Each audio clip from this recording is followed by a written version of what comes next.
Shalom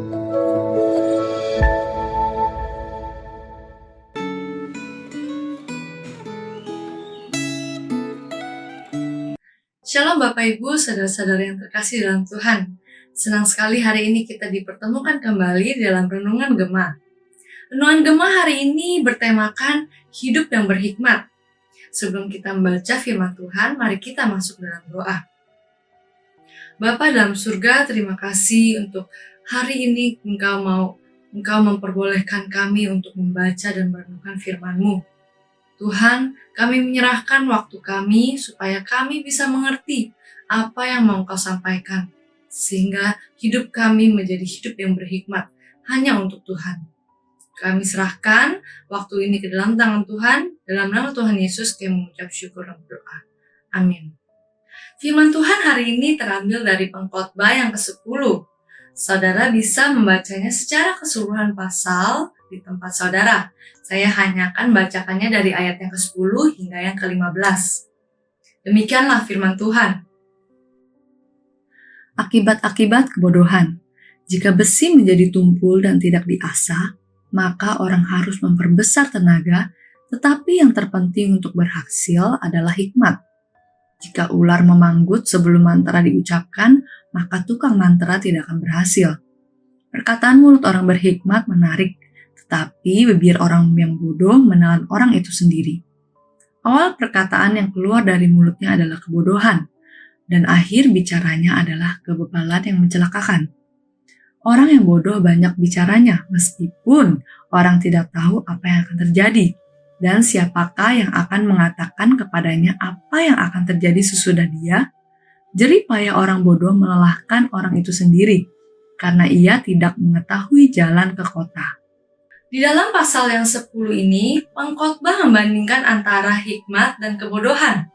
Dalam Kamus Besar Bahasa Indonesia atau yang kita kenal KBBI, kebodohan dapat diartikan sebagai ketidaktahuan, kekeliruan, atau kesalahan. Dengan demikian, apa yang dikatakan oleh Pengkhotbah sangatlah tepat bahwa sedikit kebodohan atau kesalahan bisa lebih berpengaruh daripada hikmat atau kehormatan. Ini merupakan dua hal yang saling bertentangan antara hikmat dan kebodohan.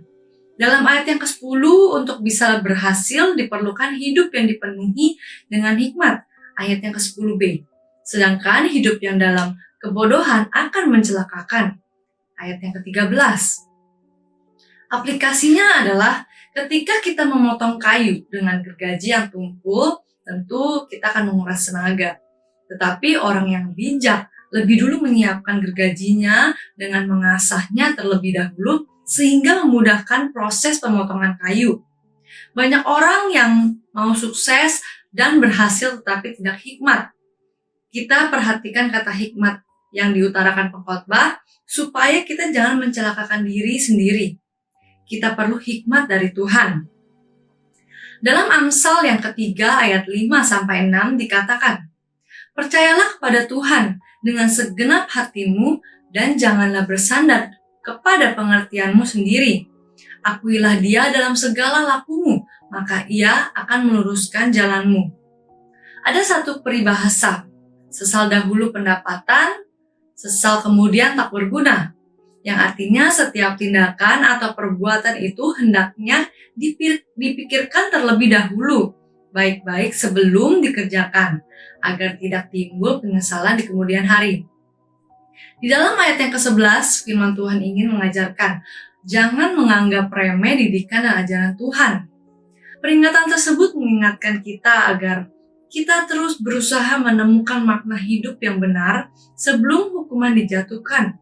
Karena sesudah saat penghukuman itu tiba, sudah tidak ada waktu lagi bagi kita untuk mencari makna hidup. Temukanlah makna hidup yang benar dan hiduplah di dalamnya sebelum kita menghadapi pengadilan Allah. Kita tahu bahwa semua manusia akan menghadapi yang namanya pengadilan Allah. Di pasal ketiga ayat 17. Dengan demikian, saat pengadilan Allah dijalankan, kita tidak termasuk orang yang akan mendapatkan penghukuman, melainkan akan beroleh kebahagiaan yang sejati. Di dalam ayat yang ke-15, perkataan ini merupakan peringatan bagi kita semua, agar kita jangan menjalani hidup tanpa memahami tujuan atau makna hidup. Karena hidup tanpa tujuan hanya akan menghasilkan kehidupan yang melelahkan atau sia-sia belaka.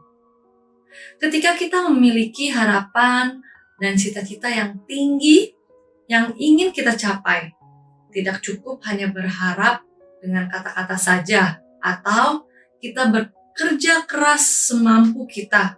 Tetapi yang lebih penting daripada semuanya adalah kita memiliki hikmat yang datangnya hanya dari Tuhan, yaitu menjadi orang yang bijaksana, di mana dia tahu apa yang akan dia mau lakukan, dan dengan hati-hati menjauhi perangkap yang ada.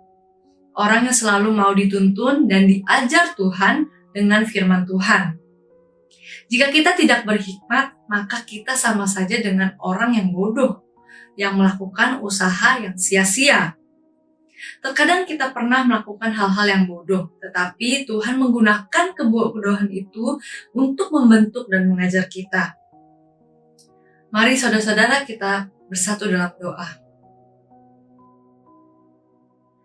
Tuhan Sang Juru Selamat kami bersyukur untuk pimpinan-Mu dalam hidup kami, hingga sampai saat ini. Berterima kasih hari ini kami bisa diingatkan kembali kalau Engkau yang selalu ada berjalan bersama-sama dengan kami. Di saat kami jatuh dalam dosa, keraguan, kekecewaan, atau ketidaktahuan kami. Tetapi Engkau selalu ada untuk kami. Biarlah kami diberikan kebijaksanaan dan hikmat yang datang daripada-Mu. Hidup sesuai dengan kehendak-Mu saja. Biarlah juga dalam penderitaan atau kesulitan yang sedang kami alami saat ini, Tuhan yang berikan kami kekuatan, penyertaan, dan penghiburan. Sehingga apa yang kami lihat dan rasakan bukan hanya sebuah masalah saja, tetapi kami bisa melihat dan merasakan apa yang mau Engkau ajarkan kepada kami. Kami serahkan hari ini ke dalam tangan-Mu, hanya di dalam nama Tuhan Yesus kami berdoa. Amin. Sebagai refleksi hari ini, saudara bisa mengambil 1 atau 2 menit untuk merenungkannya secara pribadi setelah video ini selesai. Yang pertama adalah apakah kita sudah memahami makna dan tujuan hidup kita dan menjalaninya seturut dengan kehendak Tuhan?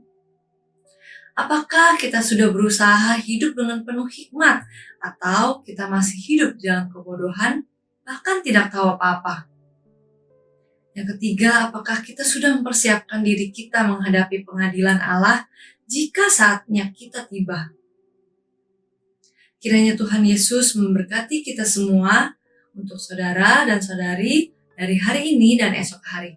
Kiranya Tuhan memberkati. Soli Deo Gloria.